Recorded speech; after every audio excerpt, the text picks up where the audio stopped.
Hello ভাই brothers, কি হালচাল আপনাদের? আশা করি সবাই ভালো আছেন। আজ আমরা স্টোরিটি কন্টিনিউ করবো আর প্রবাবলি এই চ্যাপ্টারের মধ্যেই সম্পূর্ণ কাহিনীটি শেষ করে দেওয়ার চেষ্টা করব। তাই যদি চ্যাপ্টার 1 দেখে না থাকেন তবে অবশ্যই চেক আউট করে আসবেন। তো without wasting any more time, let's get start.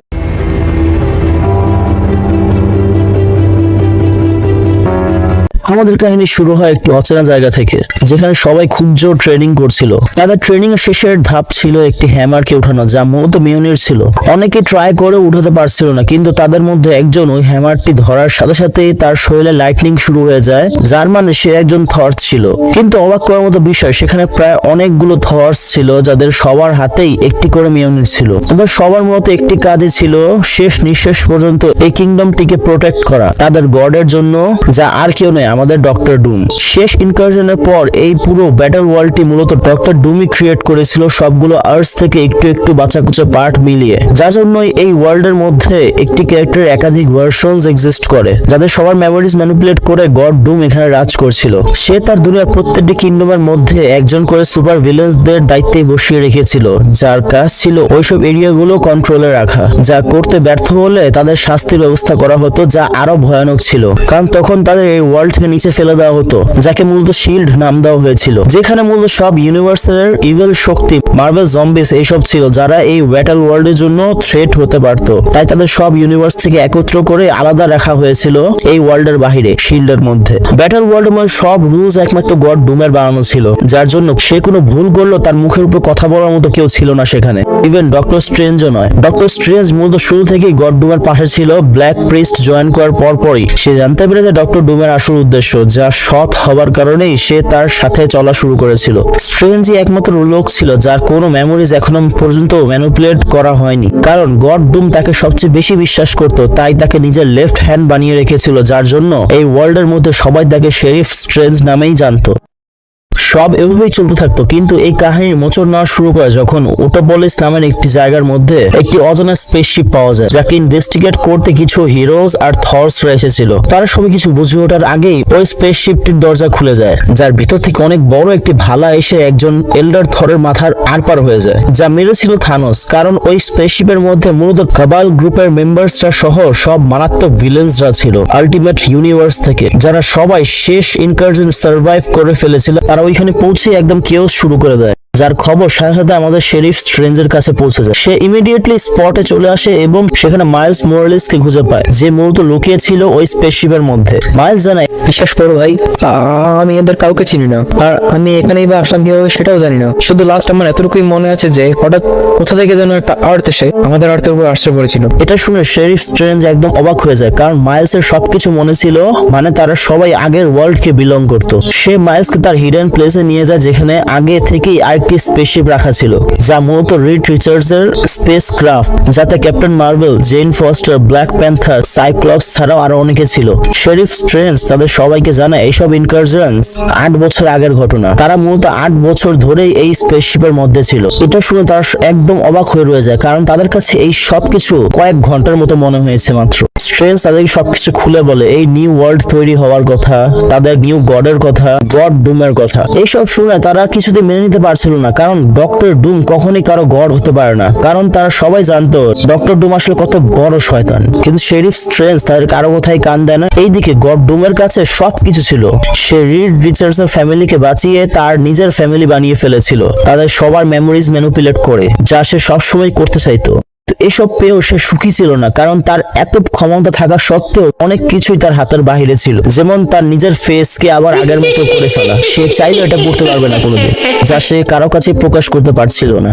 অন্যদিকে ওটোপলিসের মধ্যে এক ভয়ানক ফাইট শুরু হয়ে গিয়েছিল অলরেডি, কারণ সব থর্সরা কাবাল গ্রুপের মেম্বারসদের খুঁজে পেয়ে গিয়েছিল। তারা সবাই তাদের ফুল পাওয়ার্স লাগে কাবালদের টেক্কা দেওয়ার চেষ্টা করছিল, কিন্তু খুব বাজেভাবে ব্যর্থ হয়, কারণ তাদের পাওয়ার্স লিমিটেড ছিল, যা গড ডুম তাদের দিয়েছিল। অন্যদিকে কাবালের সবাই আউটসাইডার ছিল, যার জন্য তাদের পাওয়ার্স এর কোনো লিমিটস ছিল না। কোনো উপায় না পেয়ে তারা তাদের গডের কাছে সাহায্য চাইতে বাধ্য হয়। এদিকে শেরিফ স্ট্রেঞ্জ এসবের খবর পাওয়ার সাথে সাথে সব হিরোজদের নিয়ে এখানে পৌঁছে যায় একটি পোর্টাল ওপেন করে, কিন্তু তাদের কারোই রক্ষে ছিল না, কারণ এসব দেখে গড ডুম নিজে এসে পড়েছিল খেলার মোড় ঘোরানোর জন্য। সে সবার প্রথম তার বন্ধু রিড রিচার্ডসকে ডাক দেয়, কোথায় কোথায় না খুঁজেছি তোমাকে এতদিন, সব ইউনিভার্স, সব প্ল্যানেট, অবশেষে তোমার দেখা আমি পেয়ে গেলাম রিড।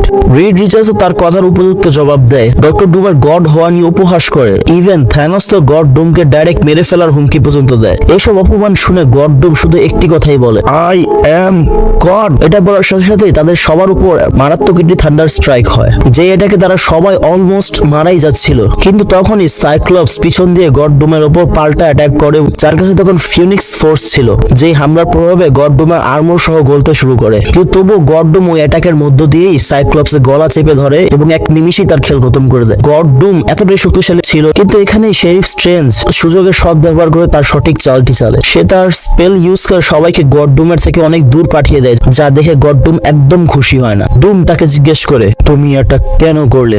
স্ট্রেঞ্জ জানায় যদি সে এটা না করতো তবে গড ডুম আজ সবাইকেই মেরে ফেলতো। এখানে তার অনেক পুরনো বন্ধুরা ছিল যাদের সাথে সে এটা কখনই হতে দিতে পারতো না। এটা শুনার সাথে সাথে গড ডুম তার সবচেয়ে বিশ্বস্ত সাথী শেরিফ স্ট্রেঞ্জকেও এক নিমিষে শেষ করে ফেলে।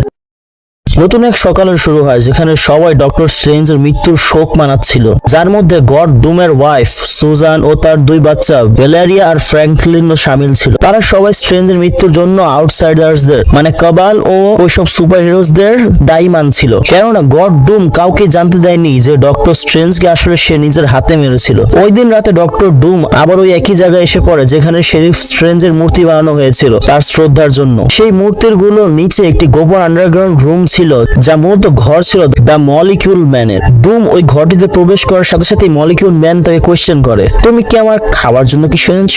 ডুম তাকে বলে, না আসলে অনেকদিন ধরে আমি একটু ব্যস্ত ছিলাম, তাই একদম মাথায় ছিল না। সে মলিকিউল ম্যানকে জানায় যে ডক্টর স্ট্রেঞ্জ আর নেই তাদের মাঝে, যা শুনে মলিকিউল ম্যান শকড হয়ে যায়, কারণ ডক্টর স্ট্রেঞ্জকে মেরে ফেলা সবার পক্ষে সম্ভব ছিল না। সে বুঝতে পেরে আসলে এই কাজটি কার। তাই মলিকিউল ম্যান গড ডুমকে আবার মনে করায়, বিয়ন্ডার্সরা সব আর্থকে ধ্বংস করার জন্য আমাদেরকে টাইম বোম বানিয়ে মাল্টিভার্সের মধ্যে পাঠিয়েছিল, কিন্তু তারা একটাই ভুল করেছিল, আমাদের হিউম্যানস বানিয়ে। হিউম্যানস হবার কারণে আমাদের কাছে সবসময় একটি চয়েস ছিল যে আমরা কি করব আর কি করব না। আর আমার চয়েস ছিল তুমি। আমি তোমাকে চুজ করেছিলাম সব আর্থকে বাঁচানোর জন্য, সব হিউম্যানসদেরকে বাঁচানোর জন্য, কিন্তু তুমিও দেখি ওই একই কেউ শুরু করলে। গড ডুমের এই কাজে মলিকিউল ম্যান অনেকটা ডিসঅ্যাপয়েন্ট ছিল, যা অনেকটা চিন্তারও বিষয় ছিল, কারণ গড ডুমের এত পাওয়ারসের পিছনে একমাত্র সোর্স ছিল এই মলিকিউল ম্যান, যা তারা দুজন মিলে অর্জন করেছিল অন্য সব ইউনিভার্সের মলিকিউল ম্যানসদের মেরে অবশেষে বিয়ন্ডার্সদের হারিয়ে। মূলত এই পথেই তারা একজন মলিকিউল ম্যানের কাছে পৌঁছতে লেট করে ফেলেছিল,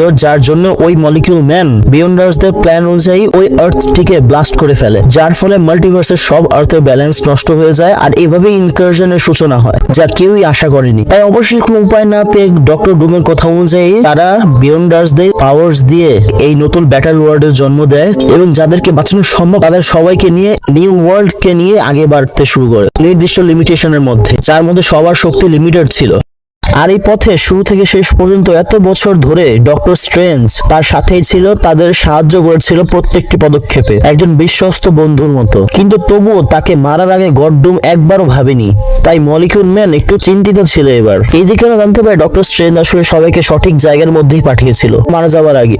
জেন পৌঁছে গিয়েছিল অন্য সব থর্সদের সাথে। আমাদের রিড ক্রিচার্স আলটিমেট ইউনিভার্সের রিড ক্রিচার্স একসাথে এসে পড়েছিল একটি অ্যাডভান্স স্পেসশিপের মধ্যে, যাদের সাথে আমাদের পিটার কুইলও ছিল। ব্ল্যাক প্যান্থার আর নেমোর একসাথে আবার স্ট্রেঞ্জের ওই গোপন আস্তানায় পৌঁছে গিয়েছিল, এবং থ্যানোস সহ অন্য সব ভিলেন্সরা মূলত ব্যাটল ওয়ার্ল্ডের বাহিরে একদম নিচের স্তরে মানে শিল্ডের ওই পাশে এসে পৌঁছেছিল, যেখানে সব বিপজ্জনক ক্রিয়েচার্সরা থাকতো। এখন এই সময়ের মধ্যে জেন ফস্টার সব থর্সদের কনভিন্স করে ফেলে গড ডুমের বিরুদ্ধে। ওই যে ডক্টর স্ট্রেঞ্জ তার প্যালেসের মধ্যে দুইটি জিনিস রেখে গিয়েছিল। নেমোর জন্য ছিল একটি টেলিপোর্টেশন ডিভাইস, আর ব্ল্যাক প্যান্থারের জন্য ছিল পুরো একটি ইনফিনিটি গauntlet, যার মধ্যে সবগুলো ইনফিনিটি স্টোনসও একত্র করা ছিল, যা দেখে তারা দুজনই একদম অবাক হয়ে রয়ে যায়। অন্যদিকে দুইজন রিড রিচার্ডসও তাদের বুদ্ধি কাজে লাগিয়ে গড ডুমের পাওয়ার সোর্স খুঁজে বের করে ফেলেছিল। আলটিমেট ইউনিভার্সের রিড মূলত ইভিল ছিল, তাই সে পদে পদে আমাদের রিড রিচার্ডসকে হেনস্থা করার চেষ্টা করছিল। এই উদ্দেশ্যে সে গড ডুমের ফ্যামিলির পিকচার্স দেখায়, যাতে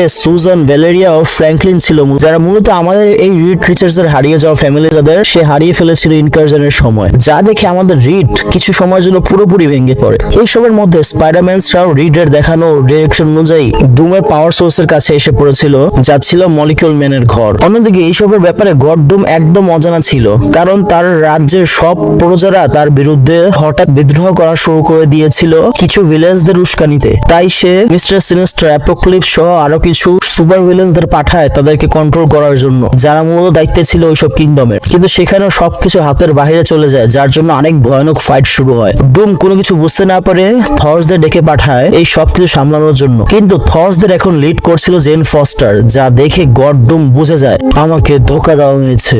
তখন তাদের শিল্ডের দেয়াল ভেঙে উঠে আসে বেন গ্রিম, যাকে মূলত গড ডুম তাদের শিল্ডের দেয়াল বানিয়ে রেখেছিল যাতে ওই পাশের কেউ এই ওয়ার্ল্ডে প্রবেশ করতে না পারে। বেন গ্রিমকে আসলে থ্যানোস জাগিয়ে তুলেছিল। সে এসে হাল্কদের শিপকে একদম চুরমার করে দেয় এবং গ্যালাক্টোসের সাথে ফাইটে জড়িয়ে পড়ে, যাকে গড ডুমের পক্ষ থেকে ফ্র্যাঙ্কলিন কন্ট্রোল করছিল। বেন গ্রিম ফ্র্যাঙ্কলিনকে চিনে ফেলে। ফ্র্যাঙ্কলিন মূলত তার বন্ধু রিড রিচার্ডস আর সুজনের ছেলে হওয়ায় সে কিছুটা দুর্বল হয়ে পড়ে, তাকে অ্যাটাক করতে চায় না, যার অ্যাডভান্টেজ নিয়ে গ্যালাক্টোস তাকে শেষ করে ফেলে। রেডরা মূলত ওই মূর্তির সামনে এসে পড়েছিল তাদের প্ল্যান এক্সিকিউট করতে, যার আন্ডারগ্রাউন্ডে মলিকিউল ম্যান ছিল। তাদেরকে ড্রপ করে স্টারলট ক্যাসেল ডুমের ভিতরে এসে পড়েছিল, যাকে ব্ল্যাক সোয়ান ধরে ফেলে। ব্ল্যাক সোয়ান তাকে মেরে মেরে একদম ঘায়েল করে ফেলে, কিন্তু স্টারলট শুধু তাকে ফাপড়ি মারছিল। আমাকে রাগালে কিন্তু একদম ভালো হবে না, আমি তোমাকে ওয়ার্নিং দিচ্ছি, পরে কিন্তু আফসোস করো না। ব্ল্যাক সোয়ান তার কথাকে একদম সিরিয়াসলি না নিয়ে তাকে আরো বেশি মারা শুরু করে। তাই স্টারলট তার মুখে থাকা একটি টুথপিক বের করে তার পাশ থাকা গড ডুমের সিংহাসনের মধ্যে একদম বিধিয়ে দেয়। আর সাথে সাথে গড ডুমের ক্যাসেল ভেঙে বিশাল গ্রুট জেগে ওঠে, যাকে গড ডুম নিজের সিংহাসন বানিয়ে রেখেছিল এতদিন, যাকে স্টারলট চিনতে পেরে যাওয়ায় এত বড় বড় ফাপড় মারছিল। গ্রুট জেগে যাওয়ায় পরিস্থিতি আরো হাতের বাহিরে চলে যায়। তাই গড ডুম নিজেই ফাইট জোনের মধ্যে নেমে পড়ে, যার সামনে ছিল থ্যানোস। থ্যানোস তাকে উপহাস করা শুরু করে, তাকে উইক, গড, ইউজলেস, সামান্য হিউম্যান এইসব বলে। তবুও গড ডুম তার সাথে ফাইট করে না, কারণ সে পরিস্থিতি কন্ট্রোলে আনতে চাচ্ছিল। থ্যানোস তাকে আবার উপহাস করা শুরু করে, তোর গড হওয়ার কোনো অধিকারই নেই এইসব বলে রাগিয়ে ফেলে। তাই গড ডুম সময় নষ্ট না করে থ্যানোসের বডি থেকে তার স্কেলিটন টান দিয়ে বের করে একদম গুঁড়ো গুঁড়ো করে ফেলে এক নিমিষে, যা দেখে অন্য সব ভিলেন্সরাও একদম আতঙ্কে পড়ে যায়। কিন্তু তখনই সব ইনফিনিটি স্টোনস এর সাথে এন্ট্রি নেয় আমাদের ব্ল্যাক প্যান্থার ও নেমর, যারা শিল্ডের ভেতর থেকে মার্ভেল জম্বিসদেরও ফাইটে নিয়ে এসে পড়েছিল, যা দেখে গড ডুম আরো উল্টো আতঙ্কে পড়ে যায়। ডুম কিছু করে উঠবার আগেই ব্ল্যাক প্যান্থার ও নেমর তাকে ফ্রিজ বানিয়ে একদম টুকরো টুকরো করে ফেলে। কিন্তু গড ডুম সেখান থেকে উঠে যায়, নিজের শরীরকে আবার রিজেনারেট করে এবং তাদের হামলার উপযুক্ত জবাব দেয়। এইদিকে রিডরা মলিকিউল ম্যান পর্যন্ত পৌঁছে গিয়েছিল, যেখানে অ্যাজ এক্সপেক্টেড ইভেল রিড নিজেই গড হবার লোভে আমাদের রিড রিচার্ডসকে ধোকা দিয়ে একটি বাবলের মধ্যে আটকে ফেলে। সে তাকে বলে, আমি দেখেছি তোমাকে ওই মহিলার জন্য কাঁদতে, যে এখন তোমার কেউ না, লিটারালি কেউ না। তোমার কি মনে হয় তোমার মতো এমন useless, emotional, weak person god হবার যোগ্য? তোমাকে কে গড বানাবে? হ্যাঁ, আমি বানাবো। তার পেছন থেকে মলিকিউল ম্যান এটা বলে উঠে এবং এটা বলার সাথে সাথে সে একদম পিস পিস করে ইভেল রিডকে মেরে ফেলে।